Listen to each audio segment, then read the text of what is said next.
sa Rocky Band 96 mula po sa Angat, Bulacan. Ayan po, nakikita po natin, dinatag po ni CPO Filipino Eslalix PL and Red noong 1996 kasama si Ginoong Rolando Bracelo at Ginoong Adelino Cruz na pinangalangan at susuto ng San Roque Band 96 mula po sa Angat, Bulacan. Sila rin po ay tumutugtog sa iba pong mga okasyon at kasiyahan po sa iba't iba pong panig ng ating lalawigan at nagkamit din po sila ng mga iba-iba pong awards sa kanilang mga sinasalihan. Kagaya po ng Best in Uniform. Ayan, kita-kita naman po natin. At nakakuha rin po sila ng Best in Early Birds Award. At Loyalty Award social. Ano yung loyalty? Matagal ng membro ng banda, ganun ba yun? Siguro sa Chito. Meron silang Loyalty Award. So, ibig sabihin ba nun yung matagal na nagsisilbing membro ng kanilang banda? Ay, social, ano? Opo, at hindi lang po sila sa Bulacan po nagpa-perform. Nagpa-perform din po sila sa iba't iba pong panig. Sa Tawi-Tawi. O, mga ganun po, Tugigaraw. Mga ganun. Hindi po sa labas at labas naman. Of course, meron po sila pula po sa Bataan, Pampanga, Maynila, Nueva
dito na po tayo sa stage.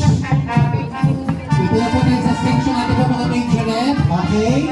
Bago natin tawagin yung huling banda, lahat po ng banda na nakatugtog na nandito, pwesto na po tayo. Yung mga coordinators ng banda, mapwesto na po natin yung mga banda na